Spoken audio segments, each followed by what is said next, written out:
بسم اللہ الرحمن الرحیم۔ السلام علیکم، صبح بخیر۔ میں ہوں محمد عمر اسلم اور آپ دیکھ رہے ہیں پاکستان ٹیلی ویژن نیوز پر پروگرام جائزہ۔ پروگرام جائزہ میں آج کی اچھی بات، حاصل کو تقسیم کر عطا کی بارش ہوگی۔ پروگرام جائزہ میں آج جن خبروں پر بات کریں گے وہ آپ سے شیئر کر لیتے ہیں۔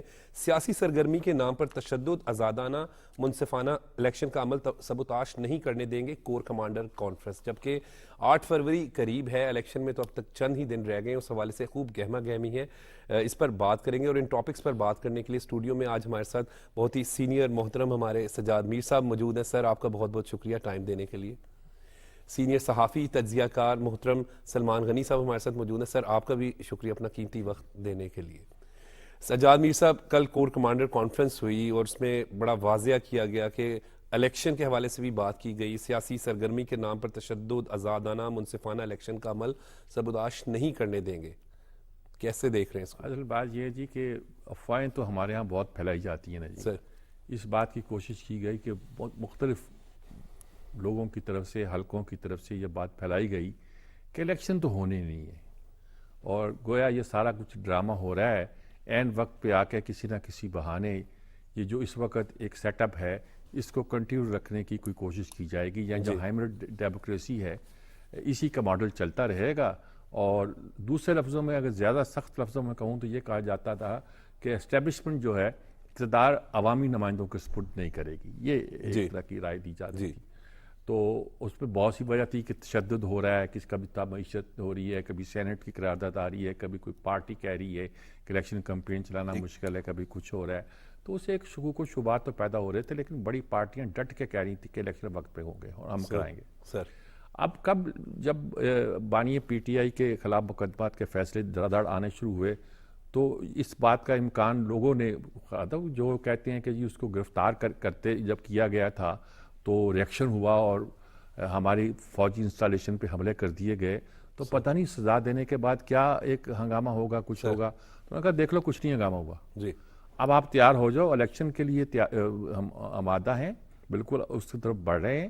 جمہوریت کا پروسیس جاری ہے، اس پروسیس کا 7 دن تو رہ گئے نا جی۔ سر، اب تو ایک ہفتہ فروری شروع ہو گیا، 8 فروری کو الیکشن ہے جی، کیا ایک ہفتہ رہ گیا نا جی؟ اب تو بس ایک جھوٹا بیانیہ پروپیگنڈا، وہ تو ہمیشہ سوشل میڈیا کے ذریعے ایک مخصوص پارٹی کوشش کرتی رہی ہے۔ وہ کوشش کا مطلب یہ ہوتا تھا کہ لوگوں میں کنفیوژن پھیلی جائے اور اسی کنفیوژن کے چکر میں ہم اپنا کام نکال لیں۔ اور اب یہ نظر آتا ہے کہ لوگ جو ہے نا وہ آمادہ نہیں ہے، وہ الیکشن کی جتنی بھی تیاری۔ اچھا، اس کا ایک فائدہ بھی ہوا ہے، اس پروپیگنڈے کا ایک فائدہ یہ ہوا ہے کہ لوگوں میں خام خواہ کا جو ایک ہلہ گلا شور شرابہ پیدا ہونا تھا وہ پیدا نہیں ہوا ہے۔ بڑے سموتھ طریقے کے ساتھ الیکشن کمپین جاری ہے، جلسے ہو رہے ہیں، زوردار جلسے ہو رہے ہیں، بڑے بڑے جلسے ہو رہے ہیں، تمام سیاسی جماعتوں کے قائدین جا رہے ہیں، ریلیاں ہو رہی ہیں، بیانات آ رہے ہیں، بڑے گرما گرم بیان آ رہے ہیں۔ ایسے بیانات تو الیکشن کے زمانے میں ہی آیا کرتے ہیں، روٹین کے زمانے میں نہیں آیا کرتے۔ لفظوں کی گولہ باری کا سلسلہ بھی جاری ہے، سب ہو رہا ہے۔ اس کا رزلٹ یہ ہے کہ اب یہ بالکل جب جن کو یقین ہو گیا کہ الیکشن ہو رہے ہیں، تو اب جو لوگ اس خیال سے کہ الیکشن تو ہونے نہیں ہیں، آرام سے گھر بیٹھے رہیں، جمہوریت کا تماشا دیکھتے رہیں، انہیں اب سنجیدہ ہونا پڑے گا۔ اور جو لوگ یہ چاہتے تھے کہ الیکشن کو سبوتاش کر دیں گے، یعنی کہ اوپر سے کہتے جاؤ کہ الیکشن نہ ہوئے تو ہم یہ کر دیں گے، اور الیکشن ایک منفی سوچ کا ایک زبانی یہ کہنا کہ الیکشن آپ کروائیں، ہر صورت کروائیں، یہ الیکشن سے بھاگ رہے ہیں اور اندر سے خود بھاگ رہے ہوں، وہ ان کے لیے جو ہے نا مشکل پیدا ہو گئی ہے اس اعلان کے بعد۔ اب صاف لگتا ہے کہ الیکشن ہو رہے ہیں، الیکشن ہو رہے ہیں تو انشاءاللہ ہم جمہوریت طرف آگے بڑھیں گے۔ بالکل ٹھیک۔ اور سجاد میر صاحب جس طریقے سے بات کر رہے تھے، کل کور کمانڈر کانفرنس میں بھی بڑا واضح جو ہے وہ یہ کہا گیا ہے۔ دیکھیں عمر، کور کمانڈرز کانفرنس اس کی ٹائمنگ امپورٹنٹ ہے، اس لیے کہ ہم اب انتخابات کے آخری فیز میں داخل ہو چکے ہیں، اور پاکستان کے سیکورٹی اداروں کی بھی ایک بنیادی ذمہ داری ہے لا اینڈ آرڈر کے حوالے سے۔ جی سر۔ اور فوج کو یہ ذمہ داری فیڈرل گورنمنٹ نے تفویض کی ہے آج سے 2 روز پہلے، اس کا باقاعدہ نوٹیفیکیشن جاری ہوا ہے، اور یہ مشق بھی کوئی نئی نہیں ہے کہ ہر انتخابات کے اندر فوج کو اور دیگر جو سیکورٹی ادارے ہیں انہیں لا اینڈ آرڈر مینٹین کرنے کے لیے بلایا جاتا ہے، اور ان کا رول جو ہوتا ہے وہ صرف لا اینڈ آرڈر مینٹین کرنے تک ہے۔ پولنگ اسٹیشنز کے اندر کا جو عمل ہے وہ تو الیکشن کمیشن اس کا ذمہ دار ہے، اور الیکشن کمیشن نے ہی وہ سارا پروسیس دیکھنا ہے، اور پاکستان کے الیکشن کمیشن اور نگران حکومتیں یہ کہتی نظر آ رہی ہیں کہ پاکستان کے اندر آزادانہ اور شفاف انتخابات، یہ بہت بڑا چیلنج تھا جس صورتحال کا بھی ذکر کیا گیا کہ بہت سارے خطرات سے، بہت سارے خدشات تھے اور ایک منظم مہم تھی. اور میں آپ کو یہ بھی بتاتا چلوں جن کا انہوں نے ذکر اشارہ کیا ہے وہ لوگ نہیں چاہتے تھے کہ انتخابات ہوں، اس لیے کہ انتخابات کے نتیجے میں بہرحال ایک نئی منتخب حکومت قائم ہوگی، منتخب حکومت قائم ہوگی تو آپ کی پالیسیز کے حوالے سے یکسوئی اور سنجیدگی آئے گی. اور جس صورتحال کے اندر انتخابات ہونے جا رہے ہیں اس میں بڑا چیلنج تھا معاشی چیلنج. معاشی چیلنجز کے حوالے سے کچھ فیصلے پاکستان کی ریاست نے اور پاکستان کی حکومتوں نے مل کے کیے ہیں، وہ تسلسل اب قائم رہنا ہے. اور جہاں تک سیکورٹی اداروں نے یہ کہا کہ کسی کو بھی سیاسی سرگرمی کے نام پر تشدد کی اجازت نہیں دی جائے گی، اس وقت بھی دہشت گردی کے مختلف واقعات ہو رہے ہیں اور دہشت گردی کے واقعات کا مقصد پاکستان کو غیر مستحکم کرنا ہے. اس کے جواب میں پاکستان کی فوج اور پاکستان کے دیگر جو سیکورٹی ادارے ہیں وہ قربانیوں کی تاریخ رقم کر رہے ہیں اور دہشت گردی کے خلاف جنگ میں پاکستانی فوج کا ایک کردار ہے.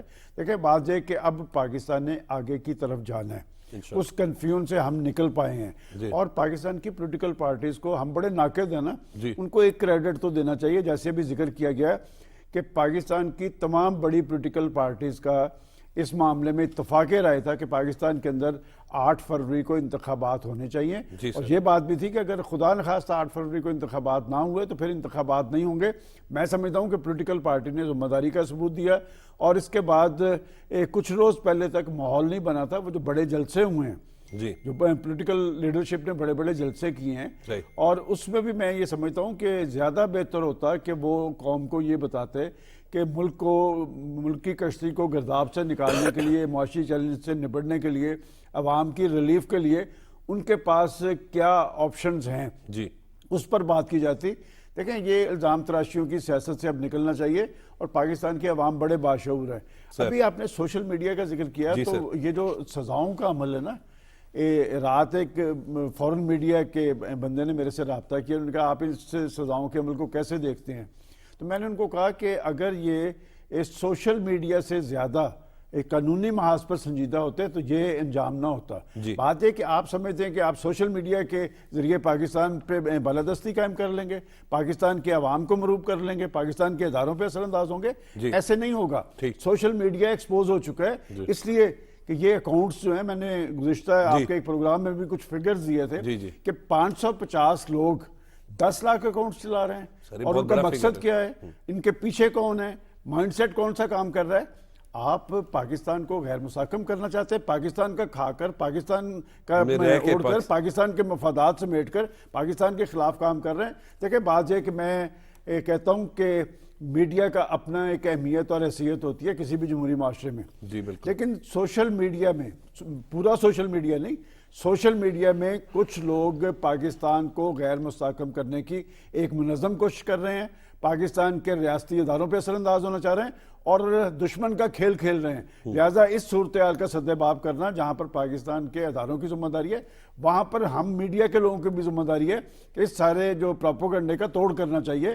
پاکستان ایک ذمہ دار ملک ہے اور انشاءاللہ 8 فروری کے انتخابات کے نتیجے میں پاکستان نے آگے کی طرف بڑھنا ہے اور بڑا چیلنج ہے پاکستان کا معاشی چیلنج. معاشی چیلنج سے نبٹنے میں کیا پاکستان کی پولیٹیکل فورسز اس کی اہلیت رکھتی ہیں، یہ بہت بڑا امتحان ہے. اس لیے کہ جہاں تک ہم پہنچ گئے ہیں نا، اس میں اور عناصر بھی ہوں گے لیکن پاکستان کی پولیٹیکل لیڈرشپ کا بھی ایک رول رہا ہے. اس لیے کہ لوگ تو حکومتوں کو منتخب کرتے ہیں کہ یہ آ کر پاکستان کو مستحکم کریں گے، ملک کی معیشت کو مضبوط بنائیں گے، لوگوں کو ریلیف فراہم کریں گے. آپ آ کے سکور سیٹل کرنا شروع کر دیتے ہیں، آپ آ کے ریاستی اداروں کو ٹارگٹ کرنا شروع کر دیتے ہیں. اور بات یہ کہ وہ لوگ جو پاکستان میں سیاسی تبدیلی کے دعوے دار تھے، میں پوچھتا ہوں کہ ہر حکومت جو ہوتی ہے نا یا ہر پولیٹیکل پارٹی ہوتی ہے، اس کے کچھ پلس پوائنٹ ہوتے ہیں جو لے کے وہ جاتے ہیں لوگوں کے پاس. میں پوچھتا ہوں کہ آپ ذرا جائزہ لیں اس بات کا کہ بڑی پولیٹیکل پارٹیز نے کون سے اپنے پلس. دیکھیں میں ہمیشہ ایک بات کہتا ہوں کہ پاکستان مسلم لیگ نون ہے. 2011 کے اندر لوڈ شیڈنگ تھی اور لوڈ شیڈنگ انتہاؤں پہ تھی، لیکن انہوں نے پاور سیکٹر میں اقدامات کیے, بجلی کے کارخانے لگائے, بجلی پوری کر کے دکھائی, اور وہ لوڈ شیڈنگ کا عمل تو ختم ہوا. یہ بات ضرور ہے کہ بجلی کی قیمتوں میں اضافہ ہوا ہے, بلکہ اسی میں یہ بات کہنا ضروری سمجھتا ہوں کہ آپ ایک طرف تو انتخابی مرحلے میں پہنچ گئے ہیں, 8 فروری کو انتخابات ہونے جا رہے ہیں, دوسری طرف دھڑا دھڑ بجلی کی قیمتوں میں اضافہ ہو رہا ہے. پاکستان کی پولیٹیکل لیڈرشپ کو اس بات کا نوٹس لینا چاہیے کہ انتخابی ماحول کے دوران اگر آپ بجلی کی قیمتیں بڑھاتے جائیں گے تو لوگوں پر اس کے اثرات کیا ہوں گے. اب اس وقت اگر ہم بات کریں, آپ کہہ رہے ہیں سیاسی جماعتوں کے حوالے سے جو بات کر رہے ہیں, سر منشور کے حوالے سے بھی اگر بات ہو جائے تو وہ ہوگا, کیونکہ الیکشن کیمپین ہے, ہر جماعت نے اپنا منشور پیش کر رہے ہیں کہ کس طریقے سے پولیٹیکل پارٹیز کے منشور کو آپ دیکھتے ہیں, اور پھر جلسوں میں وہ اعلانات بھی جس طریقے سے کر رہے ہیں. دیکھیں, ایک زمانہ تھا کہ پارٹیوں کے منشور ہوا کرتے تھے. جب ہر ایک پارٹی بنتی تھی تو اپنے منشور کا اعلان کرتی تھی. وہ انتخابی منشور نہیں ہوا کرتا تھا, وہ پارٹی کا منشور ہوا کرتا تھا. پیپلز پارٹی کا جو نام شورا آفاق منشور ہے 67 کے بعد کا, وہ پارٹی منشور تھا, جس میں جمہوریت, ہماری سیاست, اشتراکیت ہماری معیشت, اور مذہب ہمارا اسلام ہے, یہ اصل میں پارٹی کا منشور تھا. اور اس طرح اس سے پہلے نظام اسلام پارٹی نے کہا کہ حکم اللہ کا, حکومت عوام کی, یہ بہت اچھا ایک نعرہ تھا. یہ پارٹیاں منشور دیا کرتی تھی. پھر 70s میں یہ رواج ہوا کہ پارٹی منشور کے علاوہ سے ایک الیکشن منشور بھی دیا جائے. اور الیکشن منشور کا مطلب ہے کہ اب آپ نے اس ٹریور کے اندر عوام سے جو وعدے کیے ہوئے ہیں, اپنے آئیڈیلز قائم کیے ہوئے ہیں, بڑے بڑے آئیڈیلز قائم کیے ہوئے ہیں, اس کے حوالے سے اس بار کرنے کا آپ کا کیا ارادہ ہے. آپ کو 70 کے الیکشن کا یاد ہوگا کہ اس وقت سب سے بڑا مسئلہ یہ تھا کہ زمین کی ملکیت کس کا حق ہونا چاہیے, لینڈ فارمز ہونی چاہیے کہ نہیں ہونی چاہیے, جگیرداری نظام ختم ہونا چاہیے کہ نہیں ختم ہونا چاہیے. چنانچہ بڑی بڑی پارٹیاں جو پرائیویٹ لینڈ ہولڈنگ کی قائل تھی, انہوں نے اس زمین کی تحدید کی حد مقرر کر دی. 250 ایکڑ, کسی نے کچھ 500 ایکڑ, کسی نے کچھ, جماعت اسلامی نے مقرر کر دی تھی, جو کہ ملکیت اس زمین کی قائل ہے. تو ایک مزاج ہوتا ہے علیحدہ جس کے مطابق آپ طے کرتے ہیں. آج کا مزاج ہے بجلی مہنگی ہے, ہر ایک کہتا ہے 300 یونٹ فری کر دیں گے. کیسے کر دیں گے بھائی؟ سیاسی جماعتوں کے منشور میں شامل ہے. یہ کہتے ہیں 300 کر دیں گے فری, کیسے کر دیں گے؟ وہ تیز نکلی ایک پارٹی, اس نے کہا جی ہم سولر سسٹم سے کر دیں گے. اب بھائی ایک گھر میں 300 یونٹ فری دینے کے لیے سولر سسٹم چاہیے, اس میں کتنے لاکھ انوالو ہوتے ہیں؟ ایک گھر میں اتنے لاکھ آپ کیسے پرووائڈ کرو گے؟ سارے گھروں کو جو اس کو 300 یونٹ فری کرنے ہیں, آپ کو کتنے ارب روپیہ چاہیے؟ آپ نے حساب لگایا؟ کہتے اتنے گھر بنائیں گے, کہاں سے بنائیں گے بھائی؟ آپ بنا سکتے ہیں؟ آپ کہتے ہیں ہم نے 30,000 گھر ایک صوبے میں بنائے تھے, آپ ملک میں بنائیں گے. 30,000 کا تو اعلان کیا تھا, 3,000 بنائے ہیں, باقی تو این جی اوز بیچارے بناتے پھرتے ہیں. پاکستان میں یہ جو این جی اوز سول ادارے ہیں, آدھا کام تو یہ کرتے ہیں ہیلتھ کا اور ایجوکیشن کا. یہ نہ کریں تو لوگ مرضوں سے مر جائیں, بھوکوں سے مر جائیں. دسترخوان چلتے ہیں, فری چلتے ہیں. یہ داتا دربار کا لنگر جو ہے, یہ ہماری این جی او ہے. یہ ہماری ٹریڈیشن میں یہ ایک دستور تھا کہ غریب کو کھانا کھلانا ہے. اب جگہ جگہ کھانا کوئی سیلانی کھلاتا ہے, کبھی کوئی کھلاتا ہے. یہ کس لیے ہے؟ اس لیے کہ حکومت اس ذمہ داری پوری نہیں کر پاتی. اچھا, منشور میں ان چیزوں کو ہم نے اپنے علاقے میں, یعنی کہ وہ ہاسپٹل بھی حکومت اپنے کھاتے میں لے لیتی جو کسی اور نے بنائے ہوتے ہیں. میں نام نہیں لینا چاہتا, صوبوں کا نام آ جائے گا, اور بنے بنائے ہسپتالوں کو تباہ کر دیتی ہے. یہ بھی نام نہیں لینا چاہتا, پھر کسی حکومت کا حوالہ آ جائے گا. بہت سارے کام ہیں جو ہم نے مذاق بنائے ہوئے. ایجوکیشن کے نام پر گھوڑے باندھے ہوئے ہیں, گدھے باندھے ہوئے ہیں وہاں ہم نے. ٹیچر جو ہے گوسٹ ٹیچر ہے, ٹیچر ایگزسٹ نہیں کرتے. یہ مذاق ہے نا جی. یعنی جیسے کوئی ایک زمانے میں ریلوے ہوتا, ریلوے تباہ کر دی کہ وہاں آپ ایک علاقے کی ریلوے لائن کو ٹھیک کرنے کے لیے, پتھر وتھر ڈالنے کے لیے 400-500 آدمی امپلائی کرنی ہوتے تھے. آپ 100 آدمی امپلائی کرتے تھے, باقی آدمی گھروں میں کام کرتے تھے, اور باقیوں کی تنخواہیں آپ کھا جایا کرتے تھے. یہی سسٹم آپ نے ایجوکیشن میں کر دی ہے. ٹیچر کاغذ میں موجود ہے, ایکچول ہے نہیں. تو یہ سسٹم یہ ہے کہ ہمیں منشور کے میں جو باتوں کا اعلان کیا جاتا ہے, کچھ تو اعلان ایک جیسے ہیں ساری پارٹیوں میں.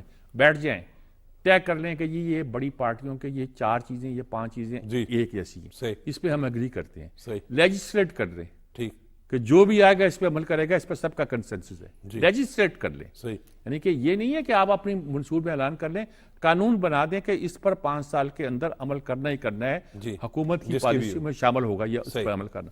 کوئی کرنے کو تیار نہیں ہوگا. ٹھیک. اس لیے یہ تو نعرے ہوتے ہیں، دعوے ہوتے ہیں. تو اب بہت سی پارٹیاں ایسی بھی ہیں جو سنجیدگی سے اس بات پہ غور کرتی ہیں کہ ایسا کوئی وعدہ نہ کریں جس کو پورا نہ کر سکیں. کچھ پارٹیوں نے عوام کے درمیان دوبارہ منشور ڈیلے، نون لیگ منشور ڈیلے کیا اسی غور کے سلسلے میں حوالے سے کہ وہ غور کرتے رہے کہ بھئی اگر یہ وعدہ کریں گے تو پورا کیسے کریں گے، یہ وعدہ کریں گے تو پورا کیسے کریں گے. تو انہوں نے ایک سوچ سمجھ پلاننگ کے ساتھ انہوں نے کمیٹیاں بنائی ہوئی تھی، منشور کا حوالہ دیا. 32 کمیٹیاں بنائی، انہوں نے حوالہ دیا. پیپلز پارٹی کا اور سٹائل ہے، پیپلز پارٹی کا سٹائل ہے کہ لوگوں کو ون اوور کرو، ان کے مسائل حل کرو. وہ تنخواہیں بڑھاتے ہیں، اس کے نتیجے کے طور پر معیشت کا کیا بنتا ہے وہ چھوڑ دیجیے. تنخواہیں دگنی کر دیں گے، مہنگائی بھی دگنی ہو جائے گی. دیکھیں نا بہت سی چیزیں ہوتی ہیں، ہر ایک کا اپنی اپنی میتھڈالوجی ہے. صحیح. اس حساب سے وہ چلتے ہیں ساری پارٹیاں. پی ٹی آئی کی تو میتھڈالوجی کچھ اور طرح کی تھی، وہ اور طرح چلتی تھی. جماعت اسلامی بھی، جماعت اسلامی جو ہے وہ انہوں نے بڑا کمپریہنسو منشور سب سے پہلے دیا ہے، اور ایک ایک شعبے کے بارے میں دیا کہ وہ اس شعبے میں کیا کرنا چاہتی ہے، کیا نہیں کرنا چاہتی، اور کس طرح کرنا چاہتی ہے، کیا نہیں ہو سکتا ہے کچھ آئیڈیلزم ہو. وہ پارٹی منشور ہے.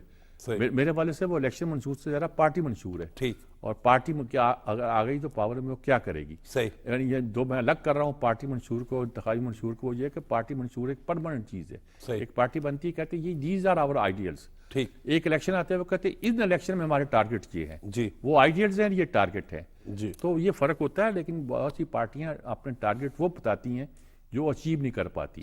پچھلے 4-5 سال کا تجربہ ہمیں بتاتا ہے کہ ہم نے اس سے گزرے ہیں اور اس کو بھگت رہے ہیں. صحیح ہوا کرتا ہے. ٹھیک ہے. کیسے دیکھ رہے ہیں سلمان غنی صاحب، آپ جو پارٹی منشور دیے گئے ہیں تمام سیاسی جماعتوں کے، آپ کی ایک اپنی بڑی گہری نظر ہے، بڑا زبردست تجزیہ ہوتا ہے، حقائق پر مبنی ہوتا ہے. تو دیکھیں عمر، آپ جب پارٹیز کے منشور دیکھتے ہیں تو میرا خیال 95% ایک طرح کے منشور ہیں. بجلی کی قیمتوں میں کمی، اس لیے کہ آپ نے بجلی کی قیمتوں کی بات کی ہے، 300 یونٹس کی بات جو کی جا رہی ہے، یہ 300 کا فگر کہاں سے آیا؟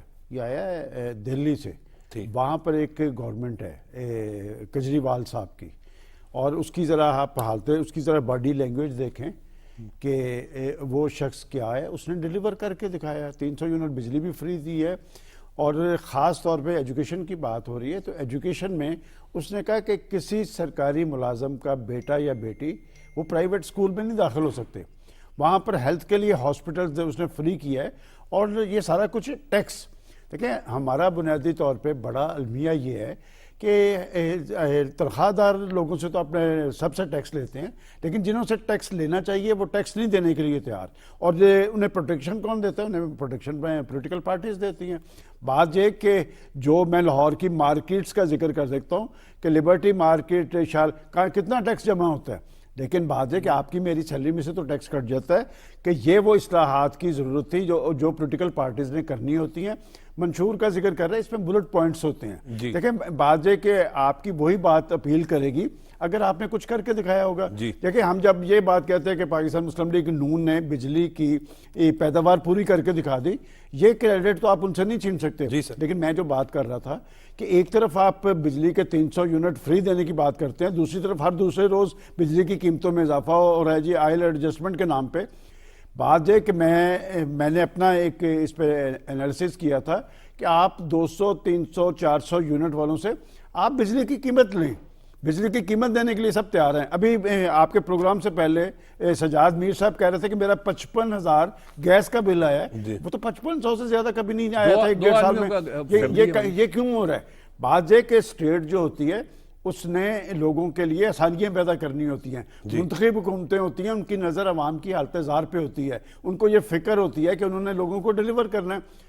ہماری قومی سیاسی بدقسمتی یہ ہے کہ یہاں پر الزام تراشی، گالی گلوچ اور ایک نئی صورتحال پاکستان کے اندر طاری کر کے یہ ظاہر کرنے کی کوشش کی گئی ہے کہ یہ سیاست ہے. یہ سیاست نہیں ہے. سیاست خدمت کے ساتھ منسلک ہوتی ہے. دنیا کے جمہوری معاشروں میں جو جمہوری حکومتیں ہوتی ہیں ان پر لوڈ ہوتا ہے. آپ موجود تھے 3-4 روز پہلے نواز شریف صاحب نے جب منشور کا اعلان کیا تو میں نے ان سے پوچھا کہ میں نے کہا جی آپ بڑے بلند و باغ دعوے کر رہے ہیں منشور میں، وسائل کہاں سے لائیں گے؟ انہوں نے کہا کہ میں نے کہا God helps those who help them سیلفز. بات ہے کہ اللہ تعالیٰ تو تب آپ کی مدد کرے گا جب آپ اپنی مدد خود کریں گے. بات ایک کہ لوگوں پر تو بے بہا آپ نے لوڈ ڈال دیا ہے، لیکن پاکستان کی اشرافیہ پہ لوڈ کیوں نہیں پڑتا؟ کیا پاکستان کا حکمران طبقہ جو ہے ان کی عیاشیوں پر بھی قدغن ہے؟ یہ ایک بہت بڑا چیلنج ہے پاکستان کی آنے والی حکومت کے حوالے سے، اور میں آنے والی حکومت کسی بھی پارٹی کی ہو، میں پہلے بھی یہ بات کہہ چکا ہوں کہ یہ پاکستان کے عوام کی کورٹ میں گیند ہے کہ کیا وہ ایک پارٹی کو مینڈیٹ دیتے ہیں۔ اگر انہوں نے ایک پارٹی کو مینڈیٹ دینے کی بجائے پھر سے مخلوط حکومت کا تجربہ آپ نے کیا تو جواب دہ کوئی نہیں ہوگا، اس لیے کہ ہم نے 5 سال کے اندر دیکھ لیا پاکستان کی ساری سیاسی جماعتیں جو ہیں وہ حکومتوں کے اندر موجود تھی، 24 کروڑ عوام مسائل کی آگ میں جلتے رہے تھے، مہنگائی تھی، بے روزگاری تھی، غربت تھی، اس میں اضافہ ہوا۔ اور پھر ایک بات آپ نے نوٹ کی ہوگی کہ الیکشن کمپین سے پہلے تو آئی ایم ایف کی گردان تھی، کسی نے کہا کہ ہم آئی ایم ایف کے چنگل سے نکلیں گے، اور جب بات ہے کہ پاکستان کے عوام تو آپ پر اعتماد کرتے ہیں، اپنا حق رائے دہی لا کر آپ کے سپرد کرتے ہیں، آپ کو اپنی امیدوں اور تمناؤں کا مرکز بناتے ہیں، آپ انہیں آئی ایم ایف سناتے ہیں۔ آئی ایم ایف نہ سنائیں، پاکستان کی تقدیر کے فیصلے پاکستان کے اندر ہونے ہیں، اسلام آباد میں ہونے ہیں۔ اگر ہمارے حکمرانوں کا قبلہ درست ہوگا، ان کی پالیسیز کا تسلسل پاکستان میں قائم ہوگا تو پاکستان قدرتی وسائل سے مالا مال ملک ہے، پاکستان کے اندر وسائل بھی موجود ہیں، پاکستان کے اندر بہترین افرادی قوت بھی موجود ہے، ایک ذہین نوجوان نسل بھی موجود ہے، تو رزلٹس نکلیں گے۔ آپ کو اپنی نیت درست کرنی پڑے گی۔ بالکل ٹھیک سر، اس پر مزید بھی بات کریں گے، لیکن ابھی وقت ہو رہا ہے بریک کا۔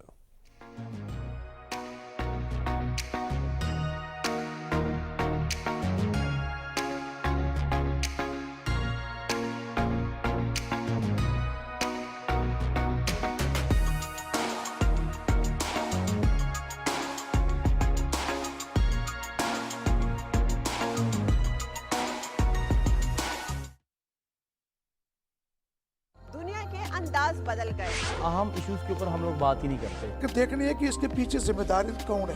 یہی ہے نا پرابلم کہ ہمیں پتہ ہی نہیں ہے کہ ہم نے اپنی بات کو رکھنا کیسے ہے۔ کیا ہم نے خود کو بدلا؟ سر فہرست تجویز رکھنا چاہتا ہوں وہ ہے نصاب میں تبدیلی۔ سب سے میجر پرابلم ہم فیس ہی کرتے ہیں جب پیرنٹس آ کے کہتے ہیں کہ موبائل نے ہمارے بچے کی زندگی تباہ کر دی۔ Paedophilia is the main issue as well these days جو اجاگر ہو رہا ہے۔ مہذب معاشرے اعلیٰ اخلاقی اقدار کو فروغ دیتے ہیں، جس سے ایک مہذب قوم کا وجود سامنے آتا ہے۔ باہر کی دنیا وہی دیکھے گی جو آپ کا اصل چہرہ ہے۔ پہلے آپ تو دیکھیں کہ آپ اپنی ذمہ داری ادا کر رہے ہیں کہ نہیں کر رہے۔ وہ کون سے موضوع ہیں جن پر بات کرنا بہت ضروری ہے، اور اگر ابھی بات نہ کی تو بہت دیر ہو جائے گی۔ جس سمت میں وہ لے جانا چاہتے تھے، بدقسمتی سے ہم اس سمت میں بعد میں جا نہیں سکتے۔ دیکھیے پروگرام مہذب دنیا کے سنگ اپنی ہوسٹ سارا خان کے ساتھ صرف پی ٹی وی نیوز پر۔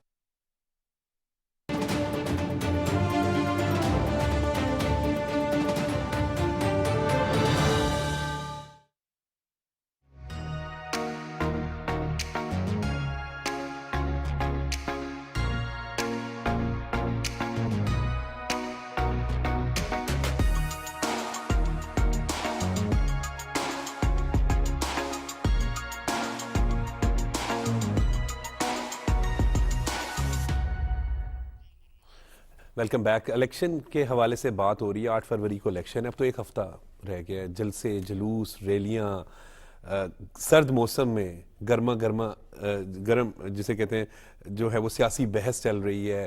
آپ چوک چوراہوں پہ چلے جائیں، چائے کی اس پر جو ہے پیالی پر ایک گفتگو ہو رہی ہوتی ہے کہ ہمارا امیدوار جو ہے، ہر جو سپورٹر ہے وہ اپنے اپنے امیدوار کی تعریف کر رہا ہوتا ہے، پولیٹیکل پارٹیز کی بات کر رہے ہوتے ہیں۔ کیسے دیکھ رہے ہیں سر اس ماحول کو، اس گہما گہمی کو؟ آپ کا ایک بڑا وسیع تجربہ ہے۔ اصل میں دیکھیں جی، جب دنیا میں جنگیں لڑی گئی نا جی سر، تو ہر جنگ کے بارے میں کہا جاتا فلاں جنگ وہ تھی جب ریڈیو ایجاد نہیں ہوا تھا۔ پھر جب ریڈیو ایجاد ہوا تو اس وقت اس طرح کی خبریں آنی شروع ہو گئی۔ پھر ہم نے دیکھا کہ ٹی وی ایجاد ہوا تو ٹی وی کے ساتھ لوگوں نے ویتنام کی جنگ کا نقشہ بدلنا شروع ہو گیا، لوگوں نے دیکھنا شروع ہو گیا جہاں واقعات ہو رہے ہیں۔ پھر ہم نے خلیج کی جنگ میں دیکھا جب سیٹلائٹ ٹی وی آ گیا کہ ادھر راکٹ چلتا تھا اور لگتا تھا کہ یہ راکٹ ریاض کی طرف روانہ ہو گیا ہے، لیکن اس سے پہلے گر گیا ہے۔ ہمارے دل دھڑک رہے ہوتے تھے کہ ہمارے شاید بھائی بند وہاں ہو گئے، ان کی طرف راکٹ جا رہا، پھر پتہ چلتا تھا کہ رستے میں گر گیا ہے۔ یعنی ایک لمحے ہی خبر تھی، یعنی کہ میڈیا اس وقت پارٹ آف دی وہ بن گیا ہوا تھا وار۔ تو اس طرح اس وقت صورتحال یہ ہے کہ یہ پہلا ہمارا الیکشن ہے جس میں ہمارا سوشل میڈیا اور وہ ایک پارٹ آف الیکشن کمپین بنا ہوا ہے. آپ میسج دیکھتے ہیں, آپ کو ایک دم گھنٹی بجتی ہے, آپ اٹھاتے ہیں, آپ کہتے ہیں میں فلاں بول رہا ہوں, میں آپ کے حلقے سے انتخاب لڑ رہا ہوں, آپ کو مجھے اگر ووٹ دیں تو میں آپ سے مطلب ریکویسٹ کرتا ہے ووٹ دینے کی. یعنی وہ آپ کے گھر آنے کی بجائے وہ آپ کو پیغام دیتا ہے. الیکشن کیمپین کا انداز ڈیفرنٹ ہو گیا, انداز ہو گیا ہے. اچھا, آپ کو نظر نہیں آتے اتنے بینر لگے ہوئے, آپ کو نظر نہیں آتے لوگ اتنے جلسے کرتے ہوئے, آپ کو نظر نہیں آتے لوگ اتنے اب ڈور ٹو ڈور جا رہے ہیں کئی علاقوں میں. دیکھیں ہر علاقے کی, ہر خطے کی ڈائنامکس الگ ہے. دیہاتوں میں لوگ ڈور ٹو ڈور جا رہے ہوں گے, کچھ کر رہے ہوں گے. شہروں میں کوئی اور ٹرینڈ ہوگا. اچھا, کچھ لوگ انتظار کرتے ہیں ہوا چلنے کا کہ وہ ہوا چلے گی سب کو بہا کے لے جائے گی. کچھ لوگ انتظار کرتے ہیں پارٹی لیڈر ان کا مقبول ہے وہ آ گیا ہے. الیکشن کے دنوں میں وہ الیکشن مینجمنٹ امپورٹنٹ ہوتی ہے. دیکھیں الیکشن صرف یہ ڈائنامکس یہ نہیں ہے کہ آپ نے الیکشن کے دنوں میں آپ پاپولر بہت ہیں. اب یہ ہے کہ آپ کتنے بندے اپنے الیکشن بوتھ پہ لا سکتے ہیں جو ووٹ ڈالتے ہیں. الیکشن ڈے بڑا امپورٹنٹ ہوتا ہے. الیکشن ڈے بہت امپورٹنٹ, اس کی مینجمنٹ ہوتی ہے. آپ نے ان کو بتانا ہوتا ہے کہ آپ کا پولیس اسٹیشن یہ ہے, آپ نے ان کو بتانا ہوتا ہے. ووٹر پرچیاں مجھے یاد ہیں گھروں میں پہنچائی جاتی ہیں. اب کیسے پہنچائی جا رہی ہوگی مجھے نہیں پتا, شاید اسی طرح پہنچائی جا رہی ہوگی. ابھی تک نہیں آئی میری پرچی. سر ابھی 7 دن رہ گئے نا, 3-4 دن پہلے آنا شروع ہو جائیں گی. تو وہ سارا یہ پروسیجر جو ہے نا بہت ڈفرنٹ طریقے سے اس بار ہو رہا ہے. اور ہمیں لگ رہا ہے کچھ بھی نہیں ہو رہا, کیونکہ ہم آدمی ہیں کہ ڈول ڈرکا ہو رہا ہے, اس طرح ہو رہا ہے. تو اس بار الیکشن ذرا ایک ڈفرنٹ کمپین, جیسے میں نے کہا جنگیں ہر جنگ کا اپنا ایک انداز ہوتا ہے, اس طرح ہر الیکشن کا پاکستان میں ایک الگ انداز ہوتا ہے. ٹھیک سر. اور یہ وہ پہلا الیکشن ہے جو سوشل میڈیا جس کے پیچھے کھڑا ہوا ہے, اور جس کے پیچھے الیکشن کرنے والے جو ہے وہ کمپین جو ہیں الیکٹرانک میڈیا سے بھی کرتے ہیں. یعنی کہ وہ یہ نہیں, پہلے تو یہ ہوتا تھا کہ پولیٹیکل پارٹی کا لیڈر آ گیا, اسے آپ لوگوں نے پی ٹی وی پہ ایک انٹرویو کر لیا, قاضی حسین مولانا مودودی آ گئے, ہر پارٹی کا لیڈر آ گیا, آپ نے سب سے ایک انٹرویو کیا. نواز شریف آ گئے, دوسرے آ گئے, ایک انٹرویو کیا, سب پارٹیاں کنوے ہو گئی. اب آتا ہے کہ ہر کینڈیڈیٹ جو ہے نا وہ کسی بحث میں بیٹھا ہوتا ہے, اور کسی نہ کسی چینل میں بیٹھا ہوتا ہے. چنانچہ باتیں پہنچ بھی رہی ہیں اور لوگ ان تک رسائی بھی حاصل کر رہے ہیں اور انڈرسٹینڈ بھی کر رہے ہیں, ایشوز بھی کر رہے ہیں, سوال بھی پوچھ رہے ہیں.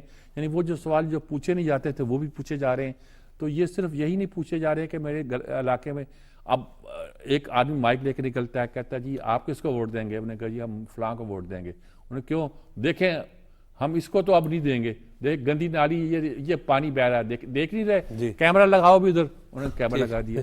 تو اب وہ ساری میکینزم بدل گئی, سائنس ایک بالکل ڈفرنٹ, ساری ڈفرنٹ ہو گئی ہے. یعنی کہ الیکٹرانک میڈیا کی ڈفرنٹ ہو گئی ہے, سوشل میڈیا کی تو بالکل ہی ایک ڈفرنٹ اس میں ایلیمنٹ داخل ہو گیا ہے. اور سوشل میڈیا نے ظاہر ہے ٹرمپ کا انقلاب لے کر آئے تھے امریکہ میں وہ, تو پاکستان میں اب وہ انقلاب کی شکل میں آ رہا ہے, کیسے آ رہا ہے, کیوں کر آ رہا ہے, اور اس میں اگر کوئی خرابیاں پیدا ہو رہی ہیں تو کیسے روکا جانا ہے. ٹرمپ کا الیکشن سے آپ نے میں وہاں الیکشن کی کوریج پہ تھا تو مجھے یاد ہے کہ ہم جب وہاں پر کور کر رہے تو کچھ احتجاج شروع ہوا تو وہاں پہ بھی لوگ کچھ جو ہے وہ درختوں پہ چڑھ گئے, اور اس طرح میں الیکشن کی بڑی سائنس, بڑا ماحول ہوتا ہے, بڑا ماحول ہوتا ہے, وہ انداز ہوتا ہے اپنا. لیکن وہاں سے صرف یہ ہوتا ہے کہ آپ جاتے ہیں طریقے سے ووٹ ڈالتے ہیں, ووٹ ڈال کے اپنے وہاں 2 گھنٹے کی. دیکھیں عمر, ابھی آپ سوشل میڈیا کی بات کر رہے ہیں, میں تھوڑا سا اس پہ کہ جی کچھ امیدوار آپ بٹن دباتے ہیں, طرف کرواتا ہے کہ ووٹ مجھے دیں. میں اس کا قائل نہیں ہوں. اصل میں کچھ پارٹیز یا کچھ امیدوار وہ سوشل میڈیا کے ہی امیدوار ہیں, وہ سوشل میڈیا پہ کروڑوں ووٹ لے رہے ہیں, وہ سوشل میڈیا پہ ہی اپنی قانونی جنگ لڑ رہے ہیں, وہ سوشل میڈیا پر ہی جھوٹا پروپیگنڈا کہہ رہا ہوں, میں اسے سارا دیکھ رہا ہوں کہ بات یہ کہ جب تک امیدوار یا پولیٹیکل لیڈرشپ خود نہیں جائیں گے, انہیں پتہ نہیں کہ لوگوں کی حالت زار کیا ہے, ان کا چولہا جل رہا ہے نہیں جل رہا, ان کے بچوں کو روٹی مل رہی ہے نہیں مل رہی. بات یہ کہ پریکٹیکل پالیٹکس میں جب تک پولیٹیکل پارٹیز کو یہ نہیں پتا ہوگا, اس سوشل میڈیا نے پاکستان کے اندر ایک کیفیت طاری کیا, یہ انتشار ہے, وہ تو ایک جھوٹا منفی پروپیگنڈا بھی کیا گیا وہاں پہ, یہ ٹکراؤ ہے, یہ سب کچھ اس کے لیے استعمال ہو رہا ہے اور پلان ہو رہا ہے. کہ کیا بات ہے کہ جی وہ ایک امیدوار, میں نام نہیں لینا چاہتا, کہ وہ اوپر سے آیا ہے, وہ اوپر سے آیا ہے جس نے کبھی اس حلقے کے اندر جا کے نہ کوئی اسے پتا ہے کہ جی حلقے کے اندر لوگ کہاں رہتے ہیں, یہ اس لیے کہ وہ ٹکٹ لے آئے ایک صاحب کی اور وہ سوشل میڈیا پہ اپنی کمپین چلانے کی کوشش کر رہا ہے. میں اس لاہور کے اندر ایسے لوگوں کو جانتا ہوں جنہوں نے مارے کھائی ہیں, جو اراکین اسمبلی ہیں وہ گلی محلوں کے اندر دھکے کھاتے نظر آتے ہیں, اس لیے کہ انہیں ڈیلیور کرنا ہے. ہمارا المیہ یہ ہے کہ پاکستان کے اندر ایک نیا فنومینا طاری کر دیا گیا ہے کہ آپ سوشل میڈیا کے ذریعے محاذرائی کریٹ کریں, سوشل میڈیا کے ذریعے آپ پاکستان کے اداروں کو دفاعی محاذ پہ لے کے آئیں. ایسے کام نہیں چلے گا. اور یہ جو کہا جا رہا ہے کہ حکومتوں کی عدم کارکردگی بھی اس لیے بڑھی ہے کہ حکومتیں خود کو جواب دہ نہیں سمجھتی. جمہوری عمل کے اندر, جمہوری عمل ہے کیا؟ جمہوریت جواب دہی کا عمل ہے. اس میں اداروں کی عزت و تکریم بھی ہوتی ہے, اس میں قومی اور عوامی مسائل کا حل بھی ہوتا ہے, اس میں خواتین کے حقوق کا تحفظ بھی ہوتا ہے, اس میں انسانی حقوق بھی ہوتے ہیں. اور سب سے اہم بات یہ ہے کہ جمہوریت عوام کی آواز ہوتی ہے. عوام کی آواز کیا ہے؟ عوام کی آواز یہ ہے کہ لوگ مسائل زدہ ہیں, لوگ مہنگائی زدہ ہیں. اور اس ساری صورتحال میں دیکھیں اس دن آپ موجود تھے کہ نواز شریف صاحب پہ ایک لوڈ محسوس ہو رہا تھا. وہ لوڈ کیا تھا؟ دیکھیں لوڈ یہ تھا کہ ان کی 16 ماہ کی حکومت ہے. بہرحال جب ہم یہ کرٹیسائز کرتے ہیں تو ایک بات میں انہیں اپریشیٹ کرنا چاہیے کہ ٹرانسپیرنسی انٹرنیشنل کی رپورٹ آئی ہے کہ شہباز شریف صاحب کے دور میں کرپشن کم ہوئی ہے. اور بات ہے کہ ہمیں اس لیے اپریشیٹ, دیکھیں شہباز شریف صاحب کا ایک کریڈٹ میں ہمیشہ سمجھتا ہوں کہ شہباز شریف صاحب جب یہاں پر پنجاب میں برسکدار تھے تو بیوروکریسی جو تھی الرٹ ہوتی تھی. انہیں پتا تھا کہ یہ شخص دیکھ رہا ہے, اسے ایک ایک ضلع کا پتا ہے کہ وہاں پر کیا کیا کچھ کرنا ہے. پنجاب کا سنہری ترین دور شہباز شریف کا دور. دیکھیں ہمیں جو بات پنجاب کا سنہری ترین دور تھا, تو پھر مجھے آپ بتائیں کہ 16 ماہ میں کیا ہوا. میں اس لیے کہتا ہوں کہ یہ مخلوط حکومتوں کا تجربہ پاکستان میں نہیں کامیاب ہوگا. آپ کو ایک پارٹی کو منتخب کرنا پڑے گا. جب ایک پارٹی کا ہوگا اس کا ایک منشور ہے. بات ہے کہ جب آپ 16 پارٹیوں کی یا 12 پارٹیوں کی حکومت, تو جواب دہ کوئی نہیں ہوگا. پاکستان کا بڑا مسئلہ یہ ہے, پاکستان جمہوری سٹرگل کے نتیجے میں بنا تھا. پاکستان کی بقا اور سلامتی کا دار و مدار بھی جمہوریت پہ ہے. ایک ایسی الیکٹڈ گورنمنٹ درکار ہے جو مضبوط بھی ہو, مؤثر بھی ہو, اور اس کے پاس ایسا منشور ہو جس پر عمل پیرا ہو کے پاکستان کو معاشی حوالے سے خود انحصاری کی منزل پہ لے جائے. ایسی لیڈرشپ موجود ہے. بات ہے کہ 2017 کا پاکستان کیا اس سے برا تھا یا بھلا تھا؟ اس لیے بھلا تھا کہ پاکستان کے لوگوں کے اندر مایوسی نہیں تھی.